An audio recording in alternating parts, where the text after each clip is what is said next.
সপ্তাহ কেটে যাচ্ছে, অথচ মেঘের ব্যবহার অপরিবর্তিত। আবিরকে এড়িয়ে চলা, আবিরকে দেখিয়ে দেখিয়ে ফোনে কথা বলা, ইচ্ছেকৃত খোঁচানো, সবই চালাচ্ছে। আবির তো একবার মেঘের সঙ্গে কথা বলতে চেয়েছে, কিন্তু মেঘের ব্যস্ততা আর পাত্তা না দেয়ায় আবির আর কিছু বলেনি। মেঘকে মেঘের মতোই ছেড়ে দিয়েছে। তানভীরাজ এমপির সাথে একটা প্রোগ্রামে ব্যস্ত। সকালে না খেয়ে বেরিয়েছিল। আবির দুপুর পর্যন্ত আব্বুর অফিসে কাজ শেষ করে বিকেলে নিজের অফিসে আসছে। গুরুত্বপূর্ণ একটা মিটিং আছে। সকালে থাকতে পারবে না বলে মিটিং বিকেলে রেখেছিল।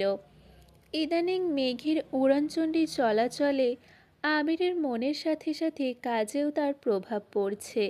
মিটিং গত সপ্তাহে হওয়ার কথা ছিল, আবির সেটা পেছাতে পেছাতে আজ পর্যন্ত টেনে এনেছে। আব্বু চাচ্চুর সামনে স্ট্রংভাবে কাজ করলেও নিজের অফিসে এসেই সম্পূর্ণ ভেঙে পড়ে। আজ নিজেকে শক্ত রাখতে ফোন বন্ধ করে ড্রয়ারে রেখে দিয়েছে। নিজের রুম ছেড়ে ল্যাপটপ নিয়ে রাকিবের রুমে কাজ করছে। রাসেল দুপুর পর্যন্ত অফিস করেছে। আজ তার গার্লফ্রেন্ডের জন্মদিন, তাই দুপুরের দিকে চলে গেছে। প্রায় 2 ঘন্টা আবিদের মিটিং চলল। মিটিং শেষে রাকিব বের হতে হতে পকেটে থেকে ফোন বের করতেই দেখল রাসেল 10 বার কল দিয়েছে। রাকিব কল ব্যাক করতেই রাসেল আতঙ্কিত কণ্ঠে বলল, ওই আবির কই? আবিরকে তাড়াতাড়ি নেটে আসতে বল। কেন, কি হয়েছে? তুই আবিরকে বল। বলেই রাসেল কল কেটে দিয়েছে। রাকিব আবিরকে বলা মাত্র আবির রুমে গিয়ে ফোন খুলে নেটে ঢুকতেই রাসেলের মেসেজ আসছে, সাথে ছবিও। ছবিতে চাপ দিতেই দেখল মিনহাজ বেশ কয়েকটা লাল গোলাপ হাতে হাঁটু গেড়ে বসে মেঘের সামনে ফুল ধরে রেখেছে। মেঘ ফুলগুলোর দিকে তাকিয়ে আছে। বন্যা, মিষ্টি, সাদিয়া, লিজা, তামিম সবাই পাশে দাঁড়ানো। ছবিটা দেখা মাত্র আবির ধপ করে চেয়ারে বসে পড়েছে। রাকিব ক্লায়েন্টদের সাথে কথা বলায় ব্যস্ত। আবির কয়েক মুহূর্তের মধ্যেই বাইকের চাবি নিয়ে বেরিয়ে গেছে। রাকিব পেছন থেকে ডেকে বলল, কোথায় যাচ্ছিস? আবির উত্তর না দিয়ে বেরিয়ে গেছে। রাসেলকে কল দিয়ে জায়গাটা জেনে দ্রুত পৌঁছালো সেখানে। মেঘদের কাছাকাছি গিয়ে বাইকের ব্রেক কষল। মেঘরা সবাই গোল মিটিং করে বসে চা খাচ্ছিল। মিনহাজের হাতে এখনও একগুচ্ছ লাল গোলাপ। রাসেল আর তার গার্লফ্রেন্ড কিছুটা দূরেই বসেছিল। আবির মেঘদের কাছে আসতেই সবাই মাথা উঁচু করে তাকালো। চায়ের কাপ সাইডে রেখে সবাই একসঙ্গে দাঁড়ালো। মেঘ আবিরের শ্যামবর্ণের চেহারার পানে চেয়ে আছে। সহসা হৃৎপিণ্ডের ধুকপুকানি বেড়ে গেছে, সাথে মনের ভেতরের খোঁজ লেগেই আছে। আবির চোখ বুজে দীর্ঘশ্বাস ছেড়ে 2 কদম এগিয়ে মেঘের ঠিক সামনে গিয়ে দাঁড়ালো। মেঘ কিয়ৎক্ষণ আহাম্মকের মতো চেয়েই রইল, কিছুই বলল না। আবির প্রখর নেত্রে মেঘের চোখের দিকে তাকিয়ে বাজখাই কণ্ঠে প্রশ্ন করল, এখানে কেন আসছিস? মেঘের অনিচ্ছা সত্ত্বেও ঠোঁটে মিষ্টি হাসি রেখে স্বাভাবিক কণ্ঠে বলল, আড্ডা দিতে। আবির পুনরায় প্রশ্ন করল, শুধুই আড্ডা দিতে? জি। মেঘের কণ্ঠস্বরে নিরুত্তাপ ভাব দেখে আবিরের মেজাজ চরম লেভেলের খারাপ হচ্ছে। বারবার চোখে সেই ছবিটা ভাসছে। আবির রাগান্বিত কণ্ঠে বলল, সত্যি কথা বল মেঘ। মেঘ নিরুত্তর। মিনহাজ স্বাভাবিক কণ্ঠে বলল, ভাইয়া, মেঘকে কিছু বলবেন না? আবির ঘাড় ফিরিয়ে রক্তাভ চোখে তাকালো মিনহাজের দিকে। কণ্ঠে অগ্নি ঢেলে হুঙ্কার দিয়ে উঠল, স্টপ ইয়োর মাউথ! আমি তোমার সঙ্গে কথা বলতে এখানে আসিনি।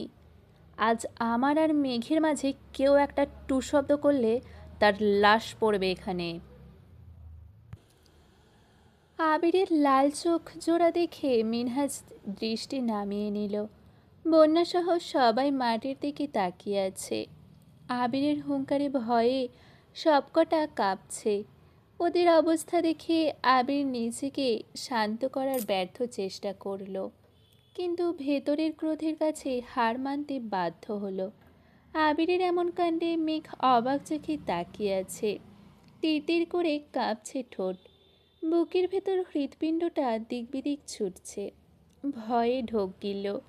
আবির মেঘের চোখে চোখ রেখে কণ্ঠ চারগুণ ভারী করে শুধালো, তুই এই ছেলেকে পছন্দ করিস, হ্যাঁ কি না?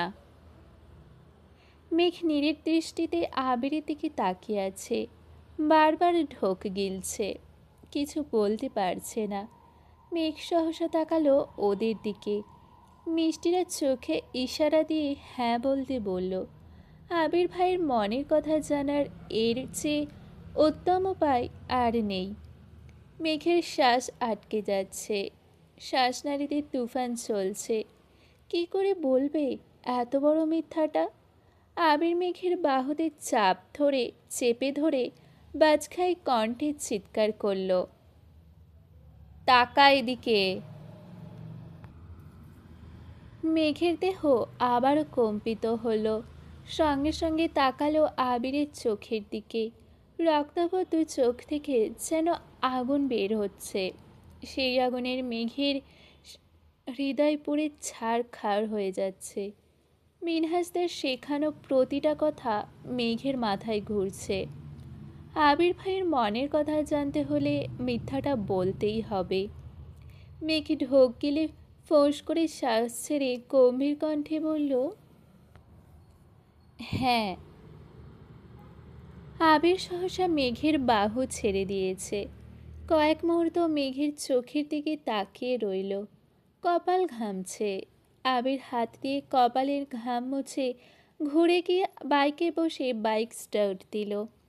রাসেল আবিরকে থামানোর অনেক চেষ্টা করেছে, কিন্তু আবির বাইক থামানোর অবস্থায় নেই। আবির চলে গেছে। মেঘ অকস্মাৎ মাথা ঘুরে পড়তে নিলে বন্যা তাড়াতাড়ি মেঘকে জড়িয়ে ধরে। আবিরের সামনে মেঘ যতই শক্ত কণ্ঠে কথা বলুক না কেন, ভেতরের কম্পনের কাছে সব হার মানতে বাধ্য। মেঘ অজ্ঞান হয়ে বন্যার কোলে শুয়ে আছে। মিষ্টিরা পানি এনে মেঘের চোখে মুখে পানি ছেটাচ্ছে। এর মধ্যে রাকিব আসছে। আবির কল না ধরায় রাকিব রাসেলকে কল দিয়েছিল। রাসেল সবটা বলাতে রাকিব সঙ্গে সঙ্গে অফিস ছুটি দিয়ে রওনা দিয়েছে। তানভীরকেও সব জানিয়েছে। রাকিব বাইক থামিয়ে আতঙ্কিত কণ্ঠে শুধালো, আবির কোথায়? আবির চলে গেছে। কোথায়? জানি না। রাকিব উদ্বিগ্ন কণ্ঠে চেঁচিয়ে উঠল, তুই ওকে আটকাতে পারলি না? ও কি আমার কথা শোনার মানুষ? চেষ্টা তো করেছি। ওদের কথোপকথনের মধ্যেই তানভীর বাইক থেকে নেমে রাগান্বিত কণ্ঠে বলল, ভাইয়া কোথায়? রাকিব মৃদু স্বরে বলল,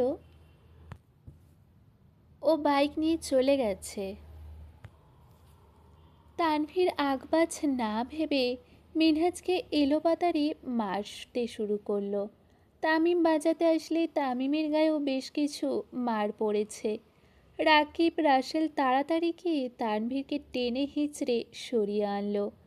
দুজনে মিলেও তানভীরকে আটকে রাখতে পারছে না। মারের চোটে মিনহাজের হাতের ফুলগুলো মাটিতে পড়ে গেছে। মিনহাজের নাক দিয়ে রক্ত বের হচ্ছে। রাকিব আর রাসেল তানভীরকে শান্ত করে গম্ভীর কণ্ঠে বলল, তুই মেঘকে নিয়ে বাসায় যা। তানভীর মেঘকে ধমক দিতে গেলে রাকিব সঙ্গে সঙ্গে ভারী কণ্ঠে বলল, তানভীর, মেঘকে কিছু বলবি না, চুপচাপ বাসায় নিয়ে যা। তানভীর দীর্ঘশ্বাস ছেড়ে বন্যার দিকে এক পলক তাকালো। রাগ আর ক্রোধ যেন বেরিয়ে আসতে চাইছে। ঘুরে যেতে নিলে ফুলগুলোর দিকে তানভীরের নজর পড়ে। সঙ্গে সঙ্গে পায়ের জুতা দিয়ে টকটকে লাল গোলাপগুলো পিষে ফেলেছে। মিষ্টিরা চোখ নামিয়ে সেই দৃশ্য দেখল। কেউ চোখ তুলে তানভীরের মুখের দিকে তাকাতে পারছে না। তানভীর বাইকের কাছে যেতে যেতে মিনহাসদের দিকে তাকিয়ে রাগান্বিত কণ্ঠে হুঙ্কার দিল,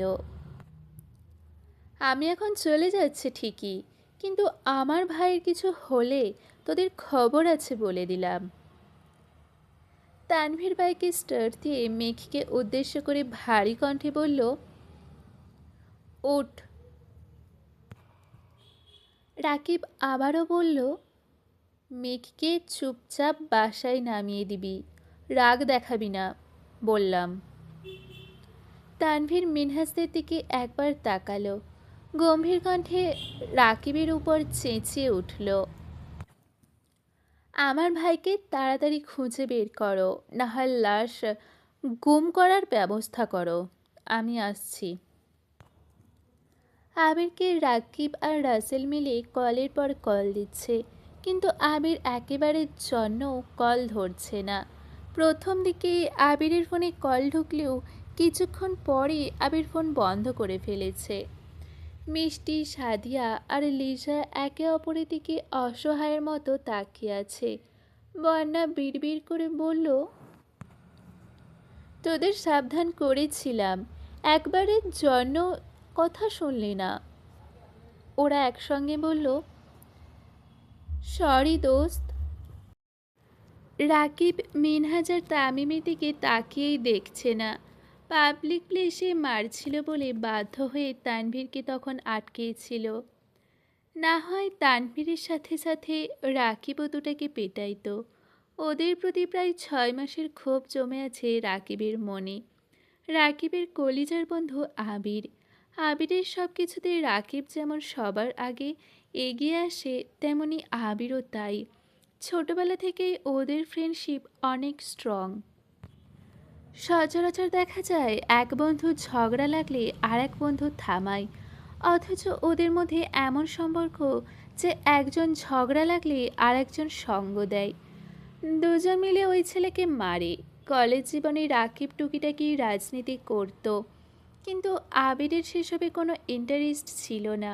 তবে রাকিবের সাথে যেই লাগতে আসতো, দুই বন্ধু মিলে ওইটার অবস্থা খারাপ করে ফেলতো।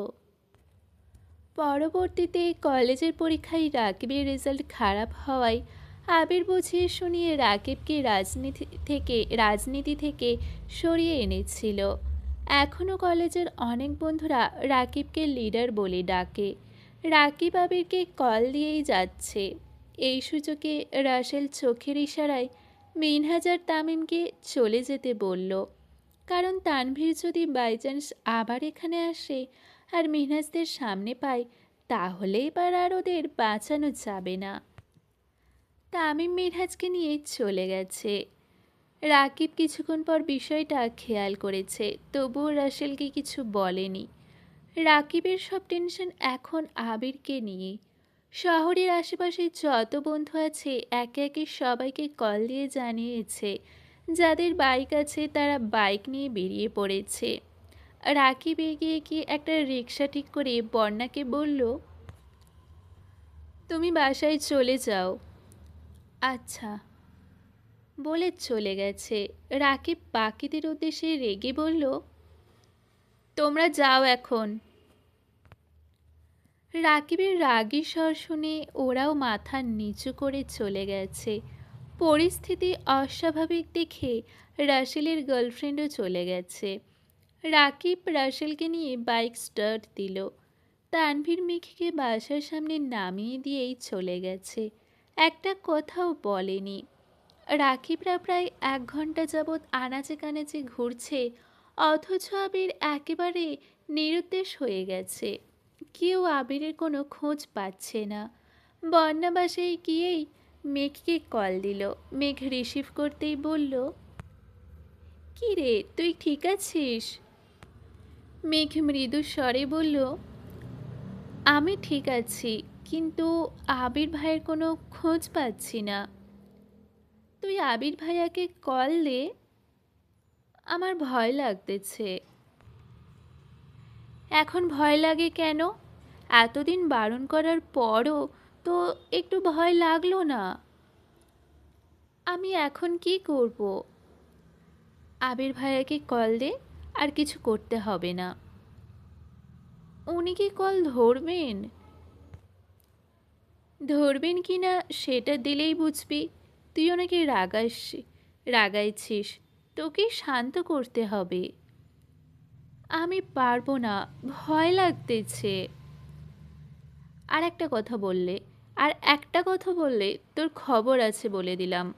মিনহাজ মিষ্টিদের কথায় লাফানির সময় ভয় ডর কোথায় ছিল তোর? আচ্ছা আচ্ছা, দিচ্ছি কল। বন্যার কল কেটেই মেঘ আবিরের নাম্বার বের করলো। ভয়ে বুক কাঁপছে অবিরাম। 5 মিনিট অপেক্ষার পর বুকে সাহস নিয়ে আবিরের নাম্বারে ডায়াল করলো। আবিরের ফোন বন্ধ পেয়ে আঁতকে উঠল মেঘ। বারবার কল দিতে লাগলো। ভয় আর দুশ্চিন্তা 3 গুণ বেড়ে গেছে। রাকিব, রাসেল, তানভীর এদিকে মেঘ সবার একেধারে কল দেওয়ার কারণে একবার নেটওয়ার্ক বিজি বলছে, আবার বন্ধ বলছে। মেঘ আজ পর্যন্ত যতবার আবিরকে কল দিয়েছে কোনো সময় ফোন বন্ধ পায়নি। আজই প্রথম আবিরের ফোন বন্ধ। মেঘ রাগের চোটে কান্না শুরু করে দিয়েছে। প্রায় 15 মিনিট একের পর এক কল করতে করতে অবশেষে একটু থামল। ভয়ে ভয়ে কল করল তানভীরকে। তানভীর কল রিসিভ করতেই মেঘ উদ্বিগ্ন কণ্ঠে শুধালো, আবির ভাইয়ের কোনো খোঁজ পেয়েছো ভাইয়া? তানভীর ঢোকে গেলে নিজেকে ধাতস্থ করে স্বাভাবিক কণ্ঠে বলল, না, বাসায় আপাতত কিছু বলিস না। আচ্ছা। তানভীর কল কেটে দিয়েছে। মেঘের টেনশনে হাত পা ঠান্ডা হয়ে আসছে। সন্ধ্যা হয়ে গেছে, অথচ এখনও আবিরের কোনো খবর নেই। আজ বাসায় তেমন মানুষও নেই। মিমির নানু খুব অসুস্থ, তাই মিমরা 2 দিন হলো ওদের নানু বাড়িতে গেছে। ইকবাল খান মিমদের নিয়ে গেছেন, এখনও বাসায় আসেননি। হালিমা খান আর মালিহা খান বাসায় আছেন। আলী আহমেদ খান অফিসে, মোজাম্মেল খান আজ সকালেই রাজশাহী গেছেন। মেঘ উপর হয়ে শুয়ে ফোনে আবিরের ছবি দেখছে আর অঝরে কাঁদছে। মেঘের বর্তমান বয়সটাই দোষের। এই বয়সে এমন ঘটনা ঘটানো অস্বাভাবিক কিছু না। আবির ভাইয়ের প্রতি বেধক আবেগ, ভালোবাসা শোনার তীব্র আকাঙ্ক্ষায় যে যা বলেছে সব শুনেছে। নিজের করা ভুলের জন্য এখন খুব পস্তাচ্ছে। সন্ধ্যা পেরিয়ে রাত হতে চলল, কিন্তু আবিরের কোনো হদিশ নেই। আলী আহমেদ খান 7টার দিকে বাসায় ফিরেছেন। আলী আহমেদ খান নিজেও আবিরকে 2-3বার কল দিয়েছেন। আবিরের ফোন বন্ধ পেয়ে বাসায় এসে মালিহা খানকে শুধালেন, আবির কি বাসায় আসছে? এখনো আসেনি। ওর ফোন বন্ধ কেন? তোমার সাথে কথা হয়েছে? না, হয়তো ফোনের চার্জ শেষ। তুমি দুশ্চিন্তা করো না। আলী আহমেদ খান অল্প নাস্তা করে শুয়ে পড়েছেন। একটু পর মেঘের ফোনে আননোন নাম্বার থেকে কল আসলো। প্রথমবার রিসিভ করলো না, দ্বিতীয়বার রিসিভ করতেই ওপাশ থেকে রাকিব আতঙ্কিত কণ্ঠে প্রশ্ন করল, আবির, কোথায় তুই? মেঘ স্বাভাবিক কণ্ঠে বলল, আমি মেঘ। মেঘ, আমি তোমার রাকিব ভাইয়া। জি ভাইয়া, চিনতে পারছি। রাকিব কিছুটা স্বস্তির নিঃশ্বাস ছেড়ে জিজ্ঞেস করল, আবির কি বাসায় গেছে? মেঘ আকল স্বরে বলল, এখনো আসেনি। উনি কোথায় আছে ভাইয়া? রাকিব তটস্থ হয়ে বলল, ওহ, আমি জানতাম না, সরি। আসলে এই সিমটা আগে আবির ইউজ করতো। দেশের বাইরে যাওয়ার আগ পর্যন্ত এটাই ওর নাম্বার ছিল। পরে নতুন সিম নিয়েছে। এত বছর যাবৎ নতুন সিমগুলোতেই যোগাযোগ করে আসছি। আজ ওর ফোন বন্ধ পেয়ে অনেক খুঁজে এই নাম্বারটা পেয়েছি। এই সিম তাহলে তোমায় দিয়ে দিচ্ছে। মেঘের মাথায় এবার আকাশ ভেঙে পড়েছে। প্রায় 2-3 বছর যাবৎ মেঘ এই নাম্বার ইউজ করছে। ভেবেছে তানভীরের সিম, তাই তেমন মাথাও ঘামায়নি। অথচ এই সিম আবির ভাইয়ের। এক মুহূর্তে মেঘের চোখ অন্ধকার হয়ে আসছে। নিজের কানকে বিশ্বাস করতে পারছে না। সামান্য ভালোবাসার কথা শোনার জন্য মেঘ এতটা উতলা হয়েছিল, অথচ মেঘের সব কিছু জুড়েই আবিরের স্মৃতি জড়িয়ে আছে। আবির ভাই তাকে সব দিক থেকে আষ্টে পৃষ্ঠে জড়িয়ে রেখেছে। মেঘ করুণ স্বরে বলল, ওনার খোঁজ পেলে আমায় জানাবেন প্লিজ। অবশ্যই, রাখছি। রাকিব কল কেটে দিতেই মেঘ ফোন বিছানায় ছুঁড়ে ফেলে দিয়েছে। নিজের উপর এত রাগ হচ্ছে যে কি করতে কি করবে কিছুই বুঝতে পারছে না। ফ্লোরে বসে দুহাতে নিজের চুল মুষ্টিবদ্ধ করে ধরে অপরিচ্ছিন্নভাবে কেঁদেই চলেছে। রাত প্রায় 9টার পর তানভীর হঠাৎ হালিমা খানকে কল দিল। তানভীরের কথা শুনে হালিমা খান আর্তনাদ করে উঠলেন। তানভীর কল কাটতেই হালিমা খান ছুটে গেলেন মালিহা খানের কাছে। মেঘকে অবিরত ডাকতে লাগলেন। মেঘ চোখ মুছে বেলকনিতে আসতেই দেখল বড় আব্বু বড় আম্মু বাসা থেকে বেরিয়ে যাচ্ছেন। হালিমা খান উদ্বিগ্ন কণ্ঠে বললেন, মেঘ, তাড়াতাড়ি আয়, আমাদের বের হতে হবে। কোথায়? তুই আগে আয়। মেঘ চিন্তিত কণ্ঠে জিজ্ঞেস করল, রেডি হতে হবে না? না, যেভাবে আছিস সেভাবেই চল। মেঘ দ্রুত নেমে আসলো। হালিমা খান বাসার তালা দিয়ে গাড়িতে বসলেন। মালিহা খান শীতল কণ্ঠে শুধালেন, কে অসুস্থ বললেন না তো?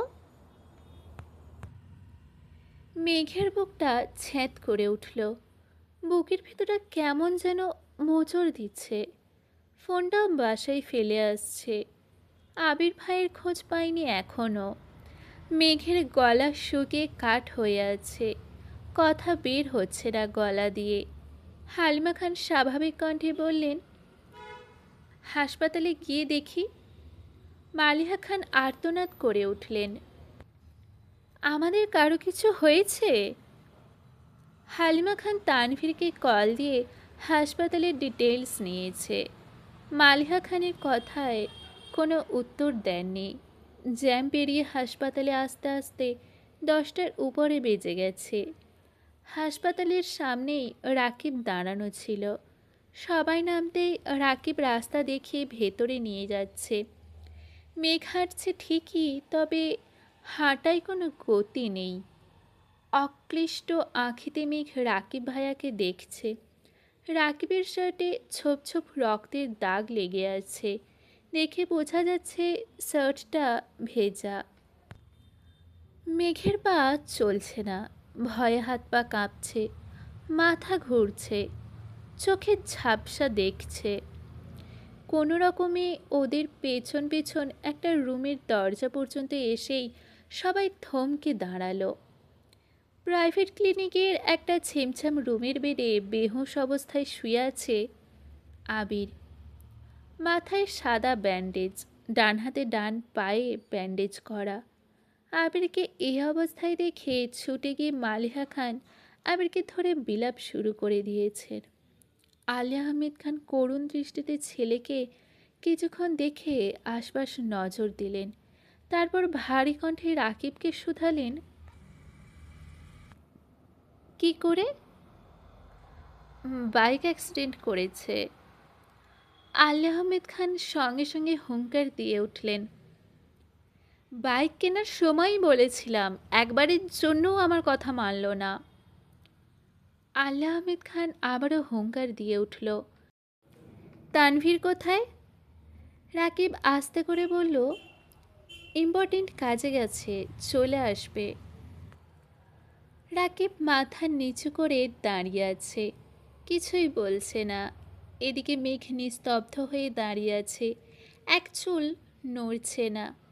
মেঘের অবিক্ষিপ্ত আঁখি যুগল আবিরের পরিশ্রান্ত চেহারায় আটকে আছে। হালিমা খান, মালিহা খান অঝরে কেঁদেই চলেছেন, কিন্তু মেঘের চোখে এক ফোঁটা পানি নেই। পাথরের ন্যায় দাঁড়িয়ে আছে, নেই কোনো অনুভূতি। তানভীর হালিমা খানকে ফোন করে আগেই সবটা জানিয়েছিল। হালিমা খানকে শক্ত থেকে মেঘসহ বড় আব্বু বড় আম্মুকে নিয়ে আসতে বলেছিল। তাই হালিমা খান বুকে পাথর চেপে স্বাভাবিক থাকার চেষ্টা করেছেন। আবিরের জ্ঞান ফিরছে না। ডাক্তার বলেছেন মাথায় চাপ খাওয়ায় ঘণ্টাখানেক সময় লাগবে। আপাতত হাসপাতালেই রাখতে হবে। তা এর মধ্যে তানভীর আসছে। হালকা রঙের শার্টটা রক্তের দাগে কালো খয়েরি রং ধারণ করেছে। দু হাতে, পায়ে, গায়েও রক্ত লেগে আছে। কিছু রক্তের দাগ শুকিয়ে গেছে, আর কিছু দাগ এখনো ভেজা। অ্যাক্সিডেন্টের খবর শুনেই তানভীর সবার আগে আবিরের কাছে পৌঁছেছিল। রাস্তায় স্পিড ব্রেকারের কাছে আবিরের রক্তাক্ত দেহ নিথর হয়ে পড়েছিল। টকটকে লাল রক্তে অর্ধেক রাস্তা ভরে গিয়েছিল। তানভীর আবিরকে একাই অ্যাম্বুলেন্সে উঠিয়ে হাসপাতাল পর্যন্ত নিয়ে আসছে। হাসপাতালে রাকিব আর রাসেল আগে থেকেই উপস্থিত ছিল। রাকিব আর তানভীর মিলে আবিরকে এমার্জেন্সি ওয়ার্ডে নিয়ে গিয়েছিল। আবিরের চিকিৎসা শুরু করা মাত্র তানভীর এই অবস্থাতেই হাসপাতাল থেকে বেরিয়ে গেছে। আবিরকে রুমে দেওয়ার পরপরই রাকিব রাসেলকে বাসায় পাঠিয়েছে রাকিবের টি শার্ট আর অন্যান্য কিছু জিনিস নিয়ে আসতে। তানভীর রুমে ঢুকতেই আলী আহমেদ খান হুঙ্কার দিয়ে উঠলেন, কোথায় ছিলে? তানভীর শার্টের হাতার ফুল খুলতে খুলতে গম্ভীর কণ্ঠে বলল, কাজ ছিল। তোমার ভাইকে একা ফেলে যাওয়ার চেয়েও গুরুত্বপূর্ণ কাজ ছিল? তানভীর রাগের স্বরে বলল। তানভীর হালিমা খানকে আগেই বাসা থেকে ড্রেস আনতে বলেছিল। তানভীর ব্যাগ থেকে একটা টি শার্ট আর প্যান্ট বের করে ওয়াশরুমে চলে গেছে। আলী আহমেদ খান পাশে একটা চেয়ারে দুহাতে মাথা চেপে ধরে বসে আছেন। একমাত্র ছেলে অ্যাক্সিডেন্ট করে হাসপাতালে অজ্ঞান অবস্থায় পড়ে থাকলে কোনো বাবা মাই ঠিক থাকতে পারেন না। এর মধ্যে মোজাম্মেল খান কল দিয়েছেন। আলী আহমেদ খান ফোন রিসিভ করতেই মোজাম্মেল খান স্বাভাবিক কণ্ঠে বললেন, ভাইজান কেমন আছো? আলহামদুলিল্লাহ, তুই কেমন আছিস? আলহামদুলিল্লাহ, বাসার সবাই কেমন আছে? কেমন আর থাকবে, তোর ভাতিজা অ্যাক্সিডেন্ট করে হাসপাতালে পড়ে আছে। কে? আবির? হ্যাঁ। কবে? কিভাবে? আজকে কিছুক্ষণ আগে। কিভাবে অ্যাক্সিডেন্ট করেছে এটা ছেলের জ্ঞান ফিরলে বলতে পারবে, এখনো জ্ঞান ফিরেনি। আমি রওনা দিব এখন। আচ্ছা, তানভীরের কী অবস্থা? তোমরা সাবধানে থেকো, আর আমি তানভীরের সাথে কথা বলে নিব। বেলা 12টা বাজতে চলল, আবিরের এখনও জ্ঞান ফিরেনি। তানভীর আর রাকিব হাসপাতালের বেলকনিতে বসে আছে। মেঘ আবিরের পায়ের কাছে বসে আছে। হালিমা খান, মালিহা খান দুজনেই আবিরের পাশে বসে আছেন। তানভীর রুমে এসে স্বাভাবিক কণ্ঠে বলল, তোমাদের এখানে থাকতে হবে না, আমি আর রাকিব ভাইয়া আছি, কোনো সমস্যা হলে জানাবো। মালিহা খান সঙ্গে সঙ্গে বলে উঠলেন, আমি যাব না, এখানেই থাকবো। আবিরের জ্ঞান ফিরবে কখন? ডাক্তার বলেছেন একটু সময় লাগবে, অপেক্ষা করা ছাড়া আমাদের হাতে আর কোনো উপায় নেই। জ্ঞান না ফিরলে আমি বাসায় যাব না। বড় আম্মু, প্লিজ এমন করো না, তুমি অসুস্থ। তাছাড়া বড় আপুরও পর্যাপ্ত রেস্ট নেওয়া দরকার। তোমরা বাসায় গিয়ে ঘুমাও, সকালে রান্না করে খাবার নিয়ে এসো। মালিহা খানের আপত্তি সত্ত্বেও তানভীর হালিমা খানকে চোখের ইশারায় বোঝালো ওনাদের নিয়ে যাওয়ার জন্য। মেঘ মাথা নিচু করে বসে আছে। তানভীর মেঘকে উদ্দেশ্য করে ঠান্ডা কণ্ঠে বলল, আমরা বাসায় যাচ্ছে, তুইও বাসায় চলে যা। মেঘ মাথা নিচু করে উদ্বিগ্ন কণ্ঠে বলল, আমি কোথাও যাব না। সমস্যা নেই, আমরা আছি, তুই বাসায় যা। আমিও থাকবো। তানভীর শক্ত কণ্ঠে বলল, মেঘ। মেঘের চোখ টলমল করছে, চোখ তুলে তাকালো তানভীরের দিকে, করুণ স্বরে বলল, প্লিজ ভাইয়া, আমি থাকি। তানভীর গম্ভীর কণ্ঠে মেঘকে বোঝানোর চেষ্টা করলো, কিন্তু মেঘ যাবে না মানে যাবেই না। বাধ্য হয়ে তানভীর আম্মু, বড় আম্মু আর বড় আব্বুকে বুঝিয়ে শুনিয়ে গাড়ি পর্যন্ত দিয়ে আসছে। হালিমা খান মেঘকে নিয়ে যেতে চাইলে তানভীর স্বাভাবিক কণ্ঠে বলল, বনু থাকতে চাচ্ছে থাকুক, তাছাড়া তোমরা তো সকালে আসবেই, তুমি বড় আব্বু আর বড় আম্মুর খেয়াল রেখো। ঠিক আছে, সাবধানে থাকিস আর মেঘকে দেখে রাখিস। আচ্ছা, যাও তোমরা। ওরা চলে যেতেই বন্যার নাম্বার থেকে তানভীরের ফোনে কল আসছে। তানভীর কল রিসিভ করতে করতে ভেতরে গেল। বন্যা উতলা হয়ে শুধালো, আবির ভাইয়া কেমন আছেন? আমার ভাইয়ের খবর নেওয়ার কি দরকার? চিন্তা করো না, তোমাদের আশা পূর্ণ হয়েছে। মানে? ভাইয়া অ্যাক্সিডেন্ট করে এখন হাসপাতালে ভর্তি আছে। কি বলছেন এসব? তোমরা তো এটাই চাইছিলে। বন্যা মলিন স্বরে বলল, বিশ্বাস করুন, আমি এমন কিছু চাইনি, ওরা মজা করছিল। আর তানভীর হুঙ্কার দিল, তুমি ওখানে কি করছিলে? তুমি মেঘকে বারণ করতে পারলে না? ও আমার কথা শোনেনি, আমি বারণ। কিসের বেস্ট ফ্রেন্ড তুমি? বারণ করা সত্ত্বেও বনু তোমার কথা অমান্য করে কিভাবে?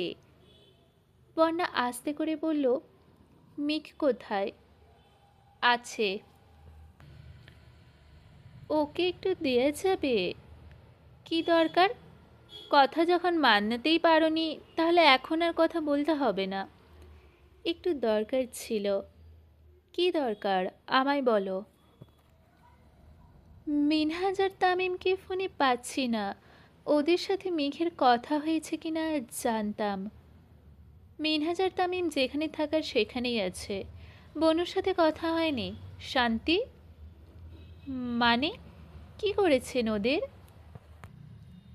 যা করার তাই করেছি, আগামী 3 দিন তাদের কোনো খোঁজ পাবে না। কি বল কি বলছেন কি এসব? কি করেছেন ওদের? ওরা কোথায়? ওদের প্রতি ভীষণ দরদ দেখা যাচ্ছে। তোমার যদি 2 দিনের বন্ধুত্বের সম্পর্কের প্রতি দরদ উথলাই পড়ে, তাহলে ভাবো ওদের জন্য আমার ভাই অ্যাক্সিডেন্ট করছে, যে ভাইয়ের সাথে আমার রক্তের সম্পর্ক। জন্মের পর 24 বছর যাবৎ ভাইয়ের ছায়ায় আমি বড় হয়েছি। ভাই আমার জীবনে বন্ধুর থেকেও কয়েক গুণ বেশি কিছু। ফারহাদ, যদি বন্ধুদের খোঁজ নিতে আমায় কল করেছো, তাহলে তোমার খবর আছে বলে রাখলাম। তানভীর কল কেটে মেঘের কাছে আসছে। মেঘ তখনও আবিরের পায়ের কাছেই বসেছিল। তানভীর রুমে এসে তপ্ত স্বরে বলল, তুই ভাইয়ার কাছে থাক, আমি আর রাকিব ভাইয়া বাহিরে আছি, কোনো ধরনের সমস্যা হলে ডাকিস। আচ্ছা। তানভীর রুমের লাইট অফ করে একটা ড্রিম লাইট জ্বালিয়ে দিতে যে দিয়ে যেতে নিলে আবার পিছন ফিরে তাকিয়ে বলল, দরজাটা ভিতর থেকে বন্ধ করে দে। তানভীর চলে যেতে মেঘ এগিয়ে গিয়ে দরজা বন্ধ করে দিল। হালকা সবুজ রঙের আলোতে আবিরের মুখের পানে তাকিয়ে রইল মেঘ। নিস্তব্ধ পরিবেশে আবিরকে দেখে ভেতর ফেটে কান্না আসছে মেঘের। আচমকা আবিরের পাশে বসে আবিরের বুকের ওপর মাথা রেখে কাঁদতে শুরু করেছে।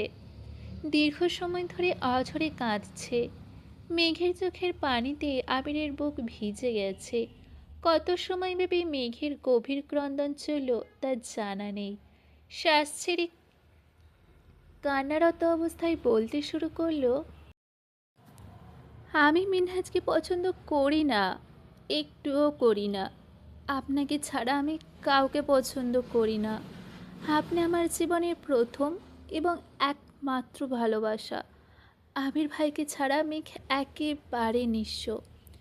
বিশ্বাস করুন, আমি আপনাকে অনেক ভালোবাসি। আপনাকে আমি এভাবে দেখতে চাইনি। আমি শুধু আপনার মুখে ভালোবাসি শব্দটা শুনতে চেয়েছিলাম, আর কিছুই চাইনি আমি। মিনহাজরা আমায় বুঝিয়েছিল আমি এমন আচরণ করলে আপনি আমায় ভালোবাসি বলবেন, আপনার মনের কথা আমায় জানাবেন। ওদের কথা মেনে আমি আপনার সাথে উল্টাপাল্টা আচরণ করছি। আমায় মাফ করে দেন প্লিজ। আমি আর জীবন নিয়ে কারো কথা শুনবো না। আপনি ভালো না বাসলেও আমি কোনো দিন বাড়াবাড়ি করব না। আমি সারা জীবন আপনাকে একতরফা ভালোবাসবো, কোনো দিন কোনো অধিকার দেখাবো না। আপনি সুস্থ হয়ে উঠুন, উঠুন প্লিজ।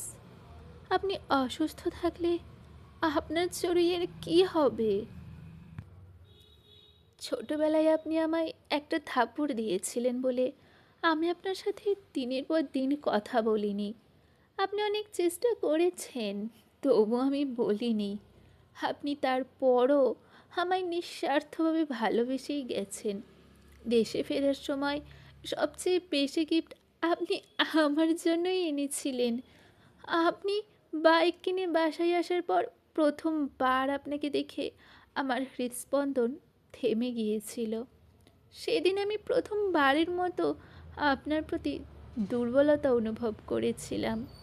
তারপর থেকে প্রতিদিন প্রতিক্ষণে আপনার প্রতি দুর্বল হতে শুরু করি। দেখতে দেখতে সেই দুর্বলতা যখন ভালোবাসায় পরিণত হয়ে গেছে, আমি বুঝতেই পারিনি। আপনি আমার কাছাকাছি থাকলে আমার আকাশে রংধনু ওঠে, মনটা প্রজাপতির মতো ঘুরে বেড়ায়। আপনি দূরে চলে গেলেই মনের উঠোনে বৃষ্টি নামে। ক্ষণে ক্ষণে আপনি নিজের অজান্তেই আমায় নিয়ন্ত্রণ করতে শুরু করেছেন। আপনি হয়তো জানেনও না, আপনাকে দেখার জন্য প্রতিদিন কত ঘন্টা বেলকনিতে অপেক্ষা করি, কত রাত নির্ঘুম কাটাই। আপনার এক ঝলক হাসি দেখার জন্য ঘন্টার পর ঘন্টা আপনার অভিমুখে চেয়ে থাকি। আপনার প্রতি এত বছরের ক্রোধ কয়েক মাসেই কিভাবে যেন প্রণয়ের রূপ নিয়েছে। এখন আর রাগ করলেও সেই রাগ বেশি সময় স্থির হয় না। আপনার একটু যত্নেই সব ভুলে যাই, কিন্তু সব ভুলে গেলেও আপনার আশেপাশে কোনো মেয়ের ছায়া আমি কোনোভাবেই সহ্য করতে পারি না। মালা আপু এমপির মেয়ের আচরণে আমার যতটা রাগই ছিল, তার চেয়েও কয়েক গুণ বেশি কষ্ট পেয়েছিলাম যেদিন আপনি বলেছিলেন আপনি বিবাহিত, একটা বাচ্চা আছে। তখন দুরাত আমি শুধু কেঁদেই ছিলাম। আপনার অন্যদায়ী কর্মকাণ্ড আর কিছু অনাকাঙ্ক্ষিত আচরণে ক্ষুব্ধ হয়ে মিনহাসদের তালে তাল মিলিয়েছিলাম।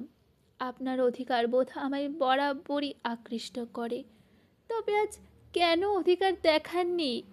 আমি আপনার কথায় হ্যাঁ বলেছিলাম, যাতে আপনি আপনার মনের ভাব প্রকাশ করতে পারেন। আপনি তখন আমায় দুটো থাপ্পড় দিয়ে কেন কিছু বললেন না? কেন আপনি নিঃসুপ থেকে নিজের ক্ষতি করেছেন? মেঘের কান্না ধীরে ধীরে কমে এসেছে, তবে এখনো ফুঁপিয়ে ফুঁপিয়ে কাঁদছে। আবিরের বুকে বুকে মাথা রেখেই দীর্ঘ নিঃশ্বাস ছেড়ে বলল, আজকের পর আর কোনো দিন কোনো প্রকার বাড়াবাড়ি করব না। আপনি যেভাবে চান আমি সেভাবেই চলবো। আপনার ভালোবাসা আদায় করতে আর উঠে পড়ে লাগবো না। আপনি ভালোবাসলেও আমি আপনার, আপনি ভালো না বাসলেও আমি আপনার। তবুও প্লিজ সুস্থ হয়ে উঠুন। গভীর রাত পর্যন্ত মেঘ আবোল তাবোল বলেই গেছে আর আবিরকে ডেকেছে। ধীরে ধীরে মেঘ শান্ত হয়ে গেছে। ক্লান্তিতে আবিরের বুকে মাথা রেখে দুহাতে জড়িয়ে ধরা অবস্থাতেই ঘুমিয়ে পড়েছে। 1 মিনিট, 2 মিনিট, 5 মিনিট পর ঘুমের মধ্যে মেঘের নিঃশ্বাস ভারী হয়ে গেছে। সহসা পিটপিট করে চোখ মেলল আবির। জ্ঞান ফিরেছে অনেকক্ষণ আগে। প্রেয়সীর আবেগজড়িত অনুদ্বিগ্ন অনুভূতি শুনতে ইচ্ছে করে চোখ বন্ধ করে রেখেছিল। আবির চোখ নামিয়ে তাকালো মেঘের ক্রন্দিত মুখের পানে। মৃদু আলোতে আবিরের প্রেয়সীকে দেখল খানিকক্ষণ। সহসা চোখ বন্ধ করে লম্বা করে শ্বাস ছাড়ল। এটা প্রথমবার নয়। মেঘ আবিরের জন্য প্রথমবার যখন কেঁদেছিল, তারপর 1 সপ্তাহ গলা দিয়ে কথা বের হয়নি মেঘের। তখন মেঘের বয়স 5 কি 6, আর আবিরের বয়স 12 কি 13 চলে। আবির তখন হঠাৎ করে গুরুতর অসুস্থ হয়ে পড়েছিল। টানা 15 দিনে উপরে অসুস্থ অবস্থায় হাসপাতালে ভর্তি ছিল। অবুঝ মেঘের জীবনে আবির তখন একমাত্র খেলার সঙ্গী ছিল। আবির আর তানভীরের বয়সের পার্থক্য 2 বছর হওয়ায় তানভীরের স্মৃতি আবির মাথায় ছিল না। তবে মেঘ জন্মের সময় আবির 7 থেকে 8 বছরের ছিল বিদায় মোটামুটি বুঝত। প্রথম বোন হওয়ায় মেঘকে সর্বোচ্চ আদরে রাখিয়েছে আবির। মেঘের আদো আদো কণ্ঠের ডাক এড়িয়ে ফেলতে যাওয়ার সাধ্য ছিল না আবিরের। সারাক্ষণ বাড়িতেই মেঘের সঙ্গে খেলতো। মেঘ ঘুমালে খেলতে বের হতো। 7 থেকে 8 বছর বয়সের ছেলের চোখে মেঘ তখন বোন মানে বোনই ছিল। মেঘকে বোন ব্যতীত অন্য কোনো নজরে দেখেনি আবির। ধীরে ধীরে আবির মেঘ বড় হতে শুরু করেছে। আবিরের যত্নে মেঘ তখন থেকেই আবিরের প্রতি উন্মাদ ছিল। শিশুদের যারা বেশি আদর করে তারা তাদের সঙ্গেই বেশি স্বাচ্ছন্দ্য বোধ করে। হঠাৎ আবিরের অসুস্থতা ছোট্ট মেয়ের মেঘের মনেও গভীর আঘাত দিয়েছিল। আবির হাসপাতালে থাকাকালীন মেঘকে কেউ নিয়ে যায়নি। 15 দিন পর আবিরের শারীরিক অবস্থা এতটাই দুর্বল হয়ে পড়েছিল যে ডাক্তার চিকিৎসা চালাতেও হিমশিম খাচ্ছিল। আবির কোনো কিছুতেই রেসপন্স করছিল না। হার্টবিট একেবারে কমে গিয়েছিল। কোনো কারণে ব্রেনে প্রেশার পড়েছিল। মৃত্যুর সময় অতি সন্নিকটে চলে আসছিল। ডাক্তার সঠিক রোগ ধরতে পারছিল না। কোনো চিকিৎসা চলছিল না। নিরুপায় হয়ে ডাক্তার বাড়িতে জানিয়েছিল, আবির যদি নিজ থেকে রেসপন্স না করে তবে তাকে বাঁচানো সম্ভব হবে না। এই কথা শুনে বাড়ির সবাই হাসপাতালে হাজির হয়েছিল। সেদিন প্রথমবারের মতো ছোট্ট মেঘ আবিরের উপর উপুর হয়ে পড়ে কেঁদেছিল। কাঁদতে কাঁদতে মেঘ বলেছিল, ভাইয়া ওঠো, আমার সাথে খেলবে না? মালিহা খান কেঁদে বলেছিলেন, তোর ভাই হয়তো আর কোনোদিনও তোর সাথে খেলতে পারবে না। ছোট্ট মেঘ তখনই হুঙ্কার দিয়ে উঠেছিল, চুপ করো, ভাইয়ার কিচ্ছু হবে না। আবিরকে শক্ত করে জাপটে ধরে আর্তনাদ করে বলেছিল, তোমার কিছু হলে আমার কি হবে? তুমি মরে গেলে কিন্তু আমিও মরে যাব। ভাইয়া, ওঠো, কথা বলো আমার সাথে। সবাই টেনেও মেঘকে আবিরের বুকের উপর থেকে ওঠাতে পারেনি। মেঘ কাঁদতে কাঁদতে একটা কথাই বারবার বলছিল, তুমি মরলে আমায় নিয়ে মরবা, আমি তোমাকে ছাড়া বাঁচবো না, আমিও মরে যাব। মেঘের নিরন্তর কান্নায় হঠাৎ আবিরের জ্ঞান ফিরে। দীর্ঘশ্বাস ছেড়ে পিটপিট করে তাকাতে একে একে চোখে পড়ে বাবা, মা, চাচু, মামনির কান্নারত মুখমণ্ডল। সেই সাথে অনুভব করে পিচ্ছি দুই হাতের স্পর্শ। আবিরের জ্ঞান ফেরার সবাই যখন আবিরকে ডাকছিল, মেঘ দুহাতে আবিরের দুগালে আলতোভাবে ধরে কাঁদতে কাঁদতে বলেছিল, ভাইয়া, কথা বলো। ওরা বলছে তুমি নাকি মরে যাবে। তুমি একবার বলো তোমার কিচ্ছু হবে না। আবিরের কথা বলতে কষ্ট হচ্ছিল, তবুও মেঘের কান্না দেখে মেঘের হাতে স্পর্শ করে অনেক কষ্টে বলেছিল, আমার কিচ্ছু হবে না,